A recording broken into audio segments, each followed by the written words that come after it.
أعوذ بالله السميع العليم من الشيطان الرجيم. بسم الله الرحمن الرحيم. بسم الله الذي لا يضر مع اسمه شيء في الأرض ولا في السماء وهو السميع العليم. أحييكم بتحية الإسلام، تحية طيبة مباركة من عند الله السلام. السلام عليكم ورحمة الله وبركاته. الحمد لله الذي قدر وكفى، والصلاة والسلام على سيدنا ومولانا محمد المصطفى والمجتبى وعلى آله وأصحابه أهل التقى والوفاء. سبحانك لا علم لنا إلا ما علمتنا إنك أنت العليم الحكيم. رب اشرح لي صدري ويسر لي أمري واحلل عقدة من لساني يفقه قولي.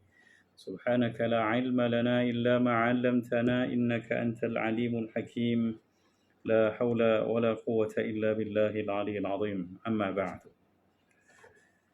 Kaum muslimin yang berbahagia, para musyahidin, musyahidat yang dirahmati Allah sekalian, alhamdulillah di kesempatan berkuliah pada ruang ini suka saya membacakan sepotong hadis Nabi sallallahu alaihi wasallam untuk menjadi pedoman dan rujukan dalam berkehidupan kita sebagai hamba Allah Subhanahu wa taala yang beriman.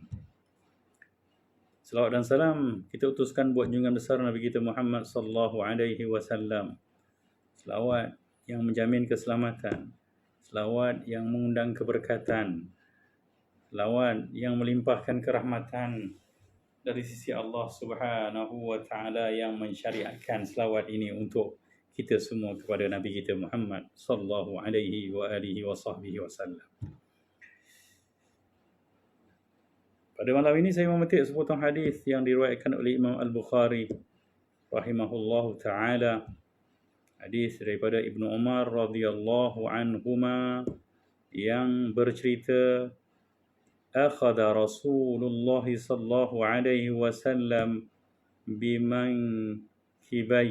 biminkabai faqal kun fid dunya ka'annaka gharibun أو عابر سبيل كن في الدنيا كأنك غريب أو عابر سبيل. Hadis daripada Ibnu Umar radhiyallahu anhuma ini, dia bercerita bahawa Rasulullah sallallahu alaihi wasallam satu ketika telah memegang kedua belah bahunya. Artinya berhadapan begini dengan baginda, memegang bahu baginda, Rasulullah memegang bahunya. Ya, lalu berpesan, bersabda, kun fid dunya, jadilah kamu di dunia ini, ka'annaka, seolah-olah sungguh kamu ini, gharibun, ya, orang asing, orang dagang, orang yang mendatang, au abiru sabilin, atau orang yang melalui perjalanan, atau seorang musafir maksudnya. Dan hadis ini sebenarnya disusuli dalam riwayat Al-Bukhari dengan pesan Ibnu Umar. Lalu dia berkata, idza amsayta fala tantazir as-sabah, apabila kamu berada pada waktu petang, jangan tunggu waktu pagi. Wa idza asbahta fala tantadhiril masa, dan apabila kamu berada pada waktu petang pula, jangan kamu tunggu pada waktu pagi pula, jangan kamu tunggu waktu petang. Wa khudh ma min sihhatika limaradik, ambillah peluang kesempatan ketika sihatmu sebelum kamu sakit, bagi waktu kamu sakit nanti menampung kekurangan itu. Wa min hayatika limautik, daripada peluang kehidupan kamu ini yang untuk hari mati kamu nanti. Hadis riwayat Al-Bukhari. Maka bila kita renung hadis ini, ada beberapa pengajaran yang perlu kita ambil dan menjadikan pedoman dalam kehidupan kita.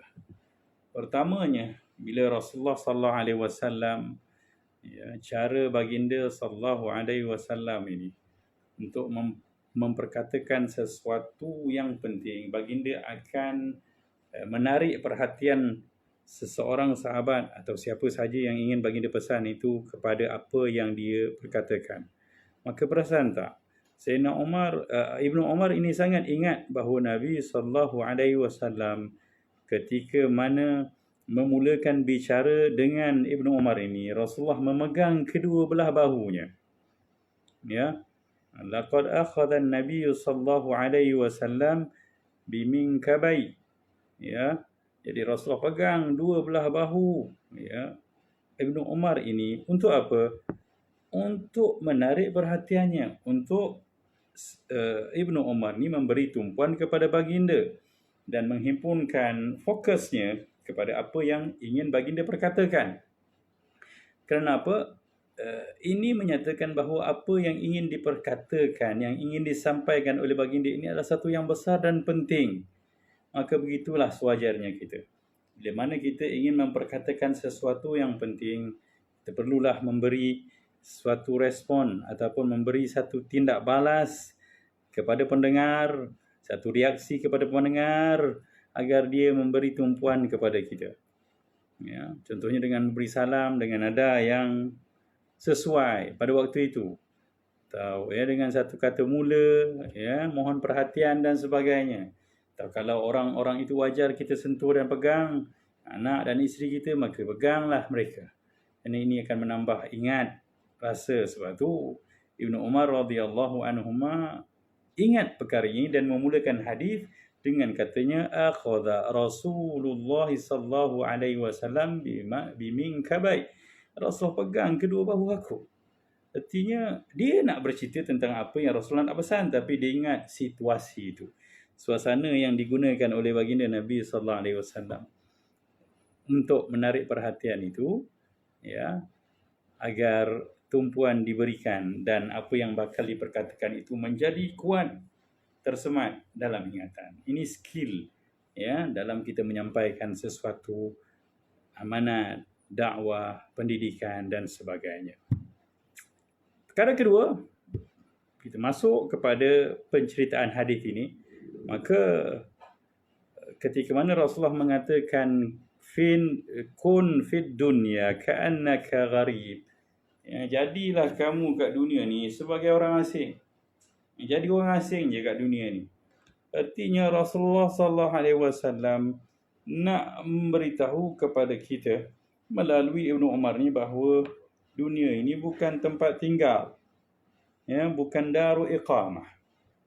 Ya, kita terpaksa memohon iqamah kalau kita warga asing kan, perasan tak? Sebab apa? Kita bukan penduduk tetap di situ. Kita kan warga negara di situ.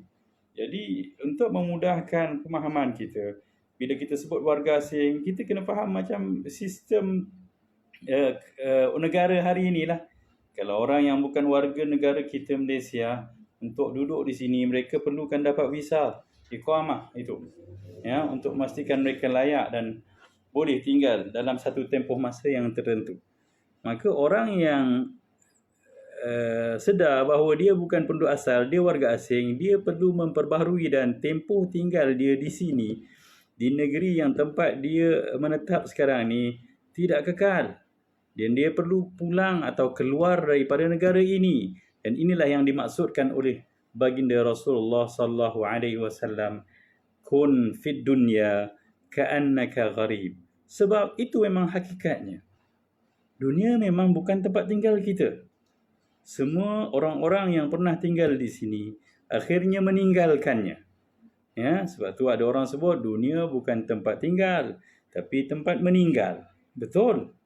Ya, dan kita terpaksa meninggalkan dunia walaupun kita memiliki pelbagai benda yang ada di atas dunia ini, pemilikan atas nama kita yang bersifat tidak kekal. Ya. Jadi hadis ini berceritakan tentang hakikat dunia yang sebenarnya untuk menyedarkan kita supaya kita tak tersilap langkah. Kita memang warga asing di sini. Ya, sebab kita pun asalnya bukan lahir di sini, atuk kita. Atuk kita lahir di syurga. Adam alaihi salam lahir di syurga, bukan di dunia. Betul kan? Ya, dia tercampak sebagai pendatang asing ke sini. atas angkara, ya, fa azallahuma syaitanu anha fa akhrajahuma mimma kana fi. Maka syaitan itu berjaya menggelincirkan Adam dan Hawa, ya, daripada syurga, ya, mengeluarkannya mimma kana fi, ya, daripada nikmat syurga yang sedang mereka nikmati sebelum itu. Jadi begitulah, walaupun indah, hebat, dahsyat dunia yang sedang kita nikmati ini, tapi dia sebenarnya bukan tempat kekal, bukan tempat tinggal kita yang sebenarnya. Kerana sesungguhnya kita adalah pendatang di sini. Kita adalah orang yang asing di sini. Maka sedarlah bahawa kita orang asing, maka kita kena tahu bahawa hidup kita bertempoh di sini. Pendatang asing mesti pulang. Ya, warga asing mesti keluar, pulang ke negaranya, dan kita kena tahu bahawa negara abadi dan tempat asal kita adalah di akhirat. Dan inilah maksud hadis Nabi tadi yang mengingatkan kita supaya kita ingat bahawa kedatangan kita kat sini adalah sebagai warga asing, bukan warga negara dunia. Okey, itu yang kedua. Ya, supaya kita sedar bahawa dunia yang indah yang sedang kita miliki ini, kita bukan pemilik kekalnya. Kita bakal meninggalkannya. Dan dunia ini, ya, di samping dia tidak kekal, ya, dan kita adalah warga asing, tapi dia terlalu menipu, ya, terlalu menarik, terlalu mempesona sehingga kita leka. Ya, sebab tu Allah Subhanahu Wa Taala sebut betapa kita ni banyak lalai dan leka lantaran dunia dicipta begitu halnya. Wa mal hayatud dunya illa mata'ul ghurur.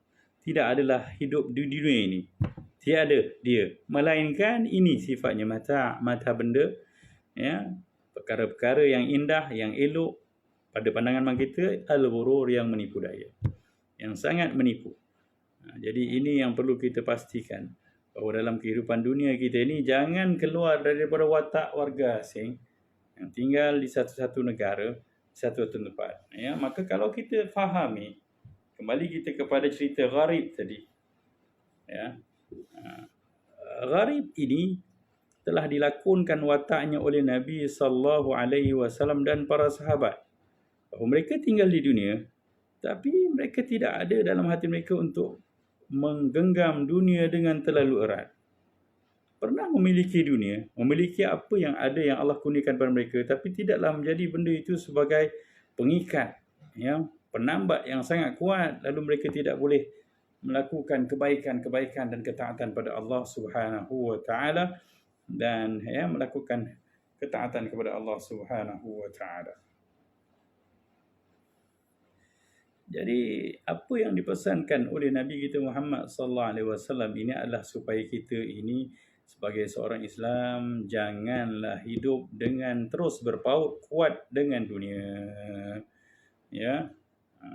Rasulullah ni pesan ke kita supaya memang kamu dah duduk kat dunia, kun fit dunia, maknanya jadilah kamu kat dunia memang sebab kamu kat dunia, tapi watak yang nak kita gayakan adalah sebagai warga asing. Tuan-tuan tengoklah warga asing yang hidup di negara kita. Ya. Walaupun mereka memiliki pemilikan yang banyak, tuan-tuan jangan kata orang-orang Bangladesh tak banyak duit. Ada yang dah jadi jutawan pun kat sini.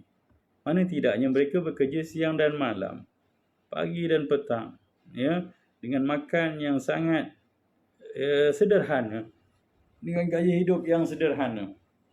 Mereka tidak bermewah, tapi setelah berapa tempoh masa pulang, ya, setelah 5 tahun mereka pulang, mereka berjaya membangunkan sebuah rumah banglo di Bangladesh sana, memberi berapa ekar tanah untuk mulakan kehidupan baru dengan pertanian mereka jayakan, membina perusahaan baru di sana dengan bermodalkan hasil usaha ketika berdagang, ya, menjadi warga asing di negara ini.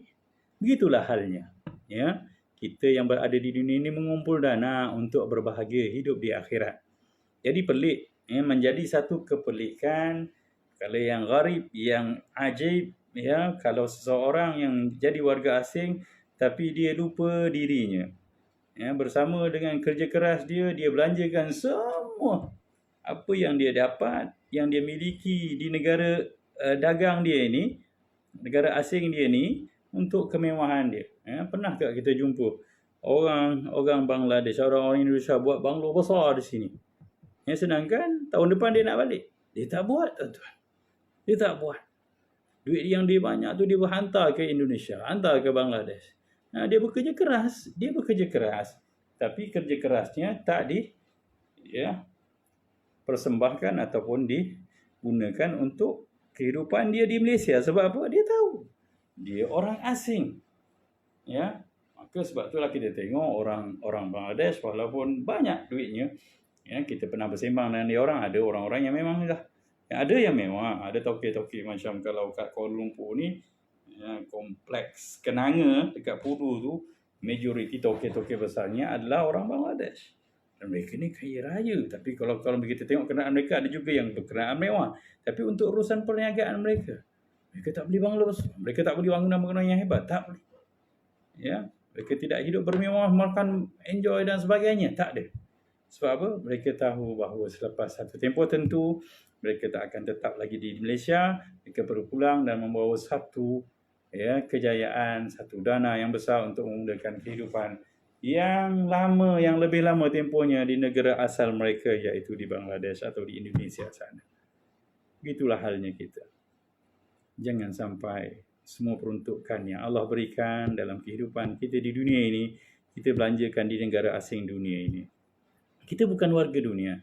Kita adalah warga syurga sebab atuk kita dan nenek kita dilahirkan, dijelmakan di sana. Ya, jadi kena berusaha untuk mengumpul dana, ya, agar kita dapat pulang dan selesa pulang di sana. Bayangkan warga-warga asing yang berkhidmat di sini lalu jolly, enjoy, spend semua perbelanjaan dan juga apa saja yang mereka dapat ni di sini, dan ketika pulang dengan tangan kosong, apa yang akan berlaku? Apa reaksi ahli keluarga? Bagaimana sambutan rakan-rakan mereka yang ada di sana? Tentulah celaan, penghinaan, kutukan. Ya, kenapa? Kebodohan, melambangkan kebodohan orang-orang asing yang berada di sini yang tidak mengumpul dana. Begitulah kita halnya nanti bila mana kita diberi tempoh sekian lama di dunia ini untuk hidup mengumpul dana di dunia dengan bekalan-bekalan kebaikan, amal-amal ketakwaan, ya, sedekah yang sepatutnya kita jayakan dengan rezeki yang Allah berikan, amal ketaatan, ya, yang kita bangunkan bersama dengan nikmat kesihatan, ya, nikmat kebijaksanaan, nikmat berfikir, anggota tubuh yang sihat. Maka kalau kita tak lakukan kebaikan, ya, tak buat dana untuk pulang ke akhirat, pasti bimbang, pasti ngeri bila mana kita pulang nanti, ya, dengan kutukan, malah dengan azab siksa Allah Subhanahu wa taala di atas kegagalan kita melakonkan watak warga asing di dunia. Ya.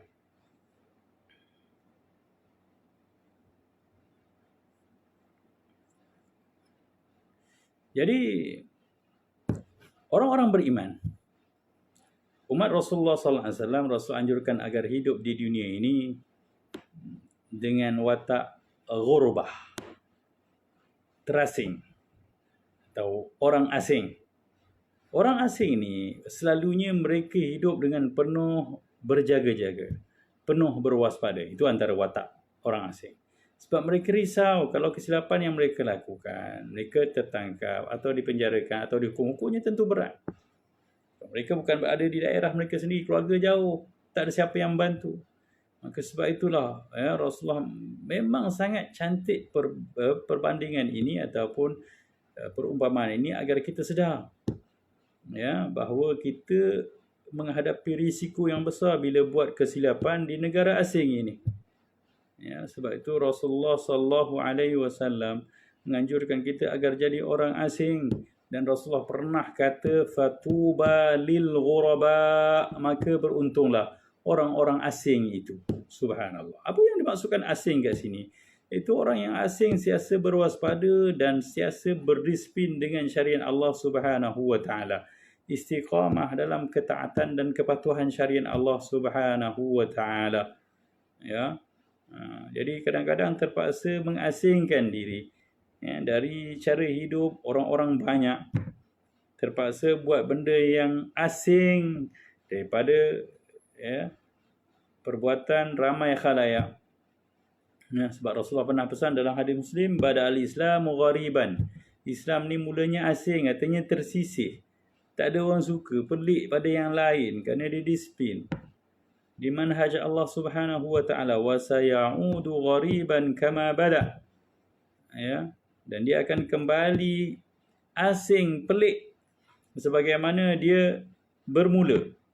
Tapi Rasulullah kata di hujungnya, fatuba lil ghuraba, maka beruntunglah orang-orang yang menjadi warga asing itu, orang-orang asing itu. Kenapa? Mereka itu bersama dengan Tuhannya, bersama dengan manhaj yang sebenar. Jadi warga asing di dunia ini adalah orang-orang yang berdisiplin dengan syariat Allah Subhanahu wa taala. Mengumpul dana kerana sedar perjalanan hidupnya bakal berakhir di dunia ini dan dia perlu pulang dan dipersoalkan nanti tentang kerja buatnya di negara asing yang dia sedang berdagang ini. Maka beruntunglah orang-orang yang siasa berusaha menyedarkan dirinya dan melakonkan watak orang asing di bumi Allah, di alam yang bernama dunia ini. Moga-moga kita dapat memahami apa yang dianjurkan oleh Nabi sallallahu alaihi wasallam ini. Pun begitu bukanlah bermaksud Rasulullah kata kun fid dunya ka'annaka gharib ini agar kita jadi orang yang mengasingkan diri dengan manusia. Tidak. Bukan begitu.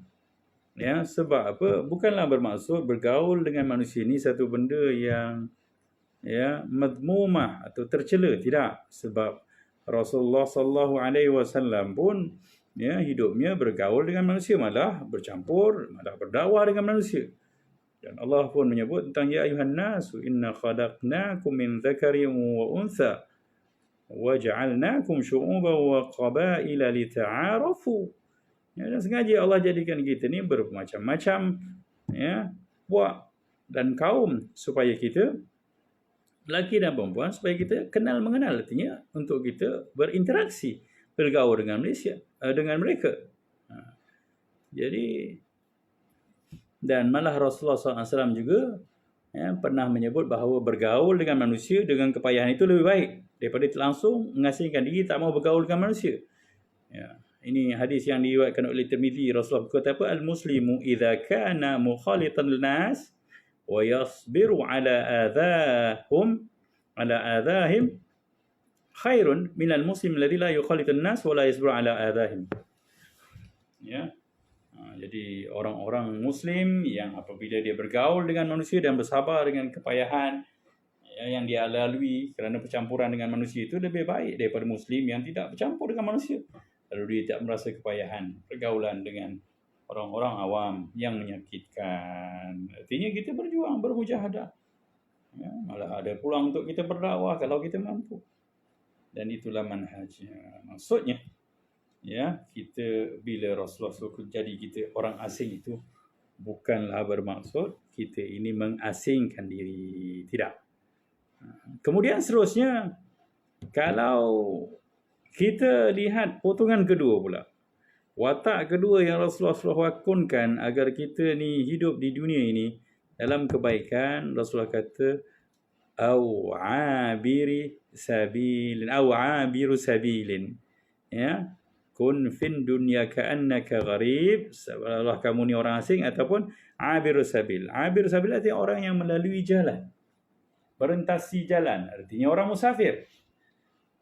Jadi, dan ini lebih berat sebenarnya.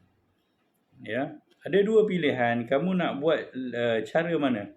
Cara warga asing ataupun orang yang musafir. Dua watak ini akan menyelamatkan kita dalam kehidupan kita di dunia.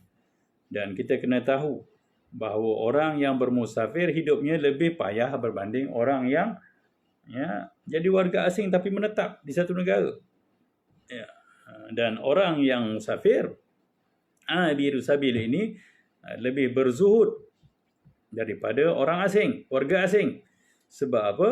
Kerana orang yang musafir itu dia tidak duduk setempat, dia meneruskan perjalanan. Sedangkan orang yang mendiami satu tempat sebagai warga asing, dia duduk menetap di satu tempat, tak berganjak, dan kepuasannya tersedia. Dia tak perlu merentasi perjalanan dan menghadapi kepayahan yang berpanjangan sepanjang perjalanannya. Maka laluan ini lebih berat, tapi lebih selamat.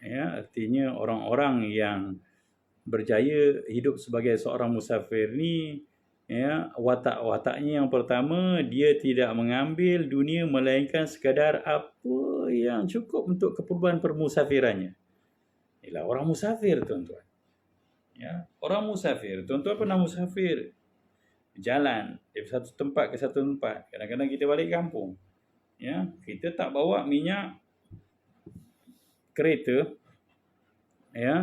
bertong-tong dalam bonet kereta, sebab ada keperluan lain yang perlu kita masukkan. Sebab kita tahu hanya untuk keperluan kita, kita isi minyak full tank yang cukup. Dan kemudian kalau kita beli makanan pun hanya untuk makanan pada perjalanan tu. Maka kita tak beli beras 5 kampik. Tak, kita hanya berhenti di area dan kita makan nasi sepinggan. Cukup untuk permusafiran itu. Sebab apa, macam mana kita nak bawa? Sebab benda tu tak ada keperluan dalam permusafiran kita. Begitu juga kita tak bawa baju sepanjang untuk musafir. Musafir kan berjalan, kita tak bawa baju sampai 20 pasang, 50 pasang, ataupun satu almari. Sebab apa? Kita tahu kita musafir dan kita akan menamatkan musafiran kita. Dan tempoh musafir itu cukup dengan 2-3 pakaian ataupun sepasang pakaian yang lengkap kalau perjalanan itu singkat. Cukup. Begitulah. Dan hari ini kita gagal melakukan watak ini. Bukan senang nak jadi orang musafir dalam kehidupan dunia. Bahawa banyak orang-orang yang hidup sebagai muqim di dunia ni, orang yang rasa dia nak kekal di dunia dan akhirnya dia meninggalkan benda yang sangat banyak.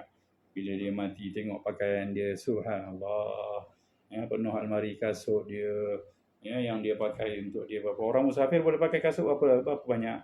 2 je, satu kasut yang dia pakai, satu lagi slipper untuk dia pergi tandas, ambil wuduk, semayang nanti. 2 je. Mana ada orang musafir bawa kasut sampai 10 pasang? Tapi begitulah kehidupan yang kita jayakan, kehidupan dunia. Sebab apa? Benda ini semua kan dikira sebab perjalanan kita ni di dunia ini, di samping kita ni orang asing dan musafir, kita sebenarnya nanti akan dinilai di hujung perjalanan kita. Adakah benar-benar kita berjaya menjadi seorang musafir atau warga asing di dunia, atau kita gagal melakukannya. Dan yang kedua, watak orang musafir ni lagi, dia menumpukan tumpuan dia untuk meneruskan perjalanan dia. Dia tak fikir benda lain. Betul kan? Orang nak balik kampung, dia fikir nak cepat sampai. Maka begitulah orang-orang kat dunia, sepatutnya dia fikir matlamat di akhirat. Dia tak fikir benda lain. Mana ada orang musafir, dia berhenti kat RR, lalu dia nak tinggal kat situ 5-6 hari. Ada. Yang fikir dia berhenti, dia isi minyak, dia makan, dia bersihkan diri dia, dia segarkan diri, refreshment, solat, berwuduk, solat dan sebagainya, dan kemudian dia berjalan lagi. Mana ada orang berhenti kat RNR sampai 5-6 hari seminggu. Orang kampung tunggu tak sampai, rupanya dia berehat kat situ. Ataupun dia berhenti kat petrol pump, dia deal dengan petrol pump, dia nak beli pula petrol pump tu. Tak, tuan-tuan. Jadi begitulah kehidupan kita di dunia ini. Sementara cuma, tapi ramai. Dan manusia sibuk semuanya bagai ingin memiliki dunia, sedangkan dunia yang sedang dikejar ni bakal ditinggalkannya pasti. Dan masalah besarnya dia tak pasti bilakah waktu pasti itu datang pada diri dia. Dan yang ketiganya, dia tidak akan diganggu oleh apa-apa sahaja pun. Benda yang menarik dalam perjalanannya. Sebab apa? Dia nak ke matlamatnya. Orang nak balik kampung, dekat dalam perjalanan tu ada offer rumah murah nak dibeli untuk tu. Tak ada, dia tak akan beli punya, tuan-tuan. Ada kereta mewah yang dijual murah, dia tak akan sibuk kepada benda-benda begitu. Ada tanah kosong yang ingin dijual secara lelong dan sebagainya, maka dia tak akan sibuk. Kata sebab saya nak balik kampung. Ya, saya nak berjalan, saya musafir, saya perlu sampai kepada tanah kampung saya, kampung halaman saya. Begitulah watak yang perlu dijayakan oleh orang-orang beriman dalam kehidupan di dunia ini. Maka sesungguhnya apabila kita telah berada di dunia dan kita pun tahu bahawa kita pasti bergerak ke satu alam yang meninggalkan dunia ini, alam yang baqa, ya, alam barzah ke alam akhirat nanti, maka perlulah kita pastikan salah satu daripada watak ini kita genggam erat dan kita lakonkan dalam kehidupan dunia. Sekali lupa kita kembali. Ya, kadang-kadang kita memang rasa ingin memiliki dunia semuanya. Ya, menggadai semua apa yang kita ada untuk memilikan dunia, sedangkan akhirat menanti kita. Dunia, ya, menghalau pergi kita sebab kita rupanya warga asing di dunia. Kita hanya musafir cuma di sini. Ya, musafir lalu di dunia yang sementara ini. Semoga bermanfaat, ya, apa yang kita bincangkan ini. Maka daripada hadis yang pendek ini, kun fid dunya ka'annaka gharib aw 'abir sabil. Ya. Dia ada beberapa perkara yang Rasulullah maksudkan. Yang pertamanya, Rasulullah suruh kita berzuhud di dunia. Ambil dunia sekadar keperluan. Jangan berlebihan. Ya, nanti kita kesibukkan lalu kita lupa matlamat kita. Ya. Jangan panjang sangat angan-angan terhadap dunia. Ya, tapi perbanyakkanlah persiapan untuk menuju matlamat perjalanan kehidupan kita yang kekal abadi, iaitu akhirat. Yang kedua, ya, Rasulullah berpesan agar kita jangan lupa bahawa dunia bukan tempat tinggal. Dunia bukan darul iqamah, ya. Tapi darul, ya, dunia yang kekal abadi. Dunia tak ada yang kekal abadi melainkan yang kekal abadi nanti di akhirat. Maka ingatlah bahawa kita di sini sementara, bukan kekal selamanya. Yang ketiga, kita kena tahu bahawa, ya, ruang sebagai warga asing ini adalah peluang. Peluang untuk mengumpul dana sebanyak-banyaknya agar bila mana kita pulang ke negeri abadi nanti, kampung asal kita pulang dengan sambutan yang sungguh meriah. Kita berjaya dan diterima oleh Allah Subhanahu wa taala sebagai hamba-Nya untuk layak ke syurga-Nya yang kekal abadi. Ya, sebelum tempoh, ya, visa kita berakhir, sebelum perjalanan kita tamat, maka ambillah kesempatan yang baik untuk menjayakan perjalanan kehidupan kita di dunia ini sebagai warga asing yang gigih berusaha mengumpul dana untuk pulang ke akhirat. Yang keempat, Rasulullah menyebut juga, kalau ikut ulasan Ibn Umar tadi, dia pesan agar hargai semua masa yang berlalu. Ya, siang jangan tunggu malam, malam jangan tunggu siang, sihat jangan tunggu sakit, dan hidup jangan tunggu nak mati baru nak melakukan amal-amal kebaikan. Ya.